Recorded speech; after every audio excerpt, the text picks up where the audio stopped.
The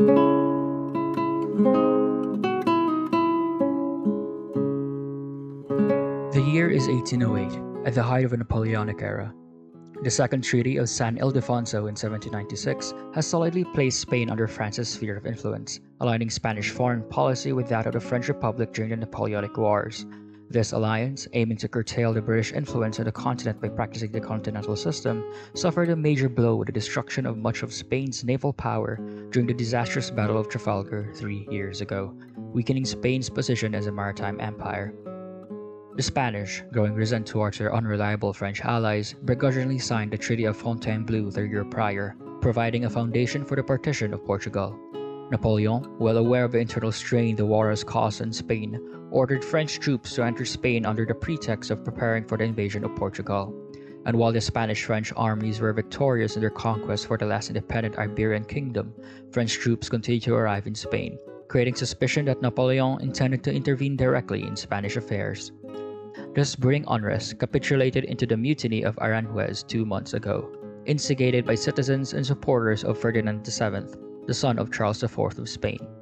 Manuel Godoy, the current prime minister, has been unpopular among both the nobles and the people of Spain. The woes and the economic crisis brought about by the destruction of the Spanish navy were only heightened with the humiliating increase of French presence. El 17 de Marzo, soldiers, peasants, and members of the general populace stormed Godoy's headquarters and captured him. The mutineers forced King Charles to dismiss Godoy, and 2 days later, the Cortes forced the king himself to abdicate in favor of his son and rival, Ferdinand VII. Under the false pretense of resolving the conflict, Napoleon invited both Charles IV and Ferdinand VII to Bayonne. The two Spanish kings, unaware that Napoleon was planning to betray them both to install Joseph Bonaparte as the King of Spain, prepared for their journey to Bayonne, unknowingly signaling the end of a continuous Bourbon rule in Spain. News quickly arrived to the people of Madrid, with the populace quickly realizing the planned removal to France of the last remaining members of the Spanish royal family. French Marshal Joachim Murat planned to move Charles IV's daughter and youngest son, Maria Luisa and Francisco de Paula, to Bayonne with them. El 2 de Mayo. Civilians and junior officers launched a revolt against the French without any significant foreplanning, funding, or leadership, only fueled by their fervor to cling to the sovereignty of their motherland. A crowd began to gather in front of the royal palace in Madrid, attempting to prevent the removal of Francisco de Paula. Marshal Murat sent a battalion of French grenadiers to the palace, along with several artillery detachments, and as the revolt swelled, the French troops opened fire on the crowd, officially sparking the uprising. On the streets of Madrid, once quiet and peaceful, now turned into a whirlwind of gunfire and bloodshed, as a poorly armed population fought against the well-seasoned army of the French Empire. As the day dragged on, Marshal Murat placed the city under martial law, assumed full control over the administration, while French troops slowly regained control over the city. Francisco de Goya had painted this sight in his painting, The Charge of the Mamelukes, depicting the Egyptian Mamelukes of the French Imperial Guard charging against the rioting citizens of Madrid, with their scimitars, armor, and turbans atop their great war horses, clashing against the common citizenry armed with only knives and the clothes in their back to valiantly defy this assault. This painting evokes the memories of Spain's old past, back when the Moros, North African Muslims, had conquered the majority of the Iberian Peninsula. Nevertheless, the uprising soon faltered into the night, as the last remaining hours paved the way to a French victory. First the bloodshed, then the reprisals. The population of Madrid, led astray, has given itself to revolt and murder. French blood has flowed. It demands vengeance. All those arrested in the uprising, arms in hand, will be shot. El 3 de Mayo, 1808. It is the early hour of the morning. The sky is still darkened. The scene only lit with a square lantern which allows the viewers to witness Marat's ultimatum. There are two main subjects: the French soldiers as a firing squad, guns drawn, faces obscured, seemingly non-human, as if they're only comprised of their uniforms and their muskets, aimed at their target, a disorganized group of captives held at gunpoint. Both groups face each other abruptly. The previous victims already laid strewn on the ground below, the blood still fresh as the next victims will soon meet their creator. Your eyes will be immediately drawn to the central figure to the left of the painting, painted with his white shirt and yellow pants, naturally drawing our eyes to his pose, arms stretched out. This is a man who knows their time on earth is done. and makes one last vain attempt to plead with his captors to spare him the violence of death. This painting is structurally tied to the tradition of martyrdom, with a dramatic use of chiaroscuro, with the only light source being the lantern, and the appeal to life heavily contrasting with the inevitability of execution. The central figure with raised arms evokes the crucifixion of Christ. This imagery further strengthened with the hints of stigmata on his hands, as he realizes that he would not even live to see another sunrise. We can only imagine that this group of innocents will soon follow those that preceded them, and we can see that the same fate will arrive to those who will follow after. This painting marks a total break from contemporary depictions of war. Artists have previously tended to depict war in the historical sense, with historic figures facing valiantly against violent odds. Goya was not afraid to show the horrors of war. This is not glorious. Actually, it's far from it. Nowhere could you see handsome soldiers clashing against an enemy, or heroes in full glory riding into battle on their war horses. No, you see a group of civilians, scared and bruised, whose liberty of being alive is held by the steel barrels of their aggressors. It is a blunt depiction rather than a strict adherence to traditional styles, and this unheroic depiction was unusual for the time. As Richard Schickel had noted, Goya was not aiming to follow the footsteps of his contemporaries, but rather to strengthen the impact of the piece by diverting from convention. The victim is as anonymous as his killers, as Friedrich had noted, and the nobility of martyrdom, such as those depicted by Tiepolo, is replaced by futility and irrelevance, as this man, whose name we shall never know just as those lying in the ground remain unknown, will soon be part of the pile of bodies produced by Napoleon's military machine. Men turn into monsters following orders from their superiors to kill innocent fellow men. Goya had successfully captured the ultimate failure of politics and leadership. There is no glory, only hapless victims, cruelty, injustice, and the blood of the innocent slain soaked by the ground as the continuous procession of the condemned march on to their ultimate demise. Goya had painted his piece in 1814, 60 years after the events of that day. The French have long been kicked out and defeated, and the provisional government, long awaited for Ferdinand VI to return, commissioned Goya to paint this piece. Despite the beauty of this piece, there are no surviving details on its first exhibition, and no contemporary accounts ever mention the piece. This could be attributed to the fact that the restored Bourbons did not regard popular revolts of any kind as suitable subject matter for the royal collection. It lay forgotten in storage for almost 40 years before being shown to the public in the Museo Nacional de Pardo, to which it still is exhibited to this day. A young Pablo Picasso would have been one of the many thousands of visitors who had witnessed this piece throughout its time in the museum, and he would soon paint a version of this painting that echoes the message of the old.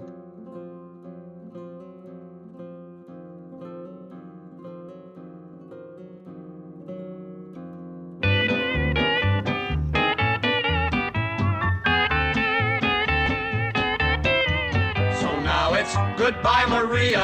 I'm off to Korea, far across the sea. It's the same old story, and it's up to Old Glory to win another fight for liberty. So keep the home fires burning, and it won't be long until I'll be returning. Goodbye, Maria, though I'm off to Korea. In my heart, you'll always be. The year is 1950, 5 years since the end of the Second World War, and the breakdown of talks between the Communist North and the Capitalist South has embroiled into a full-scale civil war. As the Allied forces faced the brunt of the North Korean assault, refugees from the villages of the Path of Conquest began moving south. Korean refugees had come to the aid of the U.S. 2nd Battalion of the 7th Cavalry Regiment, currently stationed at Nogunri, and instead of help, they were met with bullets. Against the refugees, U.S. troops opened fire with small arms as trapped refugees began piling up dead bodies for cover, while others tried to flee but were soon cut down by U.S. troops. The killings were not reported in the unit documents, and on the dawn of the 29th of July, North Korean soldiers had arrived just outside the tunnels where the refugees were sheltering, and helped those still alive, mostly children, by feeding them and sending them back to the villages. 400 innocent bodies were counted in the Nogunri area, and 200 were seen in a single tunnel. In October of the same year, we would see a similar account. The South Koreans, who were previously almost pushed back into the sea, had now been rapidly advancing with the support of the United Nations and were pushing the North Koreans into a disorganized retreat. Sinchon, a village in South Hwanghae province in North Korea, would see approximately 35,000 people killed by American military forces in a span of 52 days. It was reported that US troops separated mothers from their children, poured gasoline on the children before setting them ablaze. The truth remains muddied, however, as the South Koreans claim that both communists and anti-communists engaged in the wholesale slaughter throughout the area. Whether it was a communist or anti-communist massacre does not change the fact that many innocent people have been killed in Sinchon. In 1951, Pablo Picasso unveiled this painting, The Massacre in Korea, as a criticism of American intervention in the Korean War. We can immediately see the inspiration from Goya's The 3rd of May, with a bifurcated composition of the innocents to the left and the firing squad to the right. While ultimately following a cubist art style typical of Picasso, unlike that of the more realism that Goya had utilized, their message remains the same. A group of naked women and children are seen situated at the foot of a mass grave, with heavily armed knights rigidly poised akin to Goya's painting on the right, equipped with odd metallic weapons. It is in this that Picasso depicts the military as heartless robots, half-dressed with odd pieces of metal and helmets, while the victims are devoid of any dignity and await for their deaths. The innocent humanity of the left, with even pregnant women being victims as a boy plays unknowingly, is vastly contrasted by the hostile, robot-like perpetrators on the right. Picasso stood by the Korean civilian victims, who were suffering at the consequences of the bloody conflict. And while Picasso did not contextualize this piece at any particular massacre in the war, he paints this piece in a more universal way. Unlike Tres de Mayo that depicts a singular event, this was a massacre that was true for most parts of the Korean peninsula. Between Goya's El Tres de Mayo and Picasso's massacre in Korea, we witness a chilling dialogue across a century and a half of human conflict. Both artists physically divide their canvases between humanity and the machine of death, placing the victims on the left and the firing squad on the right. However, the tragedy deepens in Picasso's modern reinterpretation. Goya's victims, though disorganized and terrified, are still men of action. Rebels who fought back and are facing the ultimate consequence of their defiance. The man in the white shirt, armed raised in a final agonizing plea, commands the space with the futile dignity of a martyr. Picasso, conversely, strips away even that desperate agency. His victims are naked women, pregnant mothers, and oblivious children. They are not combatants or mutineers, they are the ultimate innocents, completely devoid of the power to fight back, rendering the slaughter not just a brutal reprisal, but an act of complete extermination. The dehumanization of the aggressor evolves terrifyingly between the two works. Goya's French soldiers are faceless, anonymous tools of Napoleon's empire, their humanity obscured by their identical uniforms and rigid formation. Yet they still remain flesh and blood. Picasso takes this mechanization of the human soldier to its absolute conclusion. The American forces in Massacre in Korea are depicted as literal automatons, robotic, armored entities wielding odd futuristic weaponry. They lack faces, eyes, or any semblance of a soul. Through this progression, Picasso echoes Goya's original warning.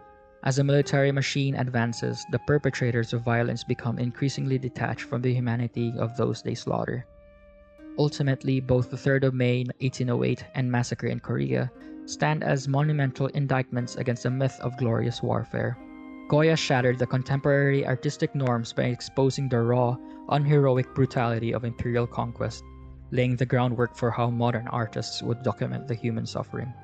More than a century later, Picasso picked up Goya's brush to remind the world that while uniforms, the eras, and the weapons may change, the fundamental tragedy of war remains static. Together, these paintings transcend their specific historical moments, the bloody streets of Madrid and the mass graves of the Korean peninsula, to form a universal truth.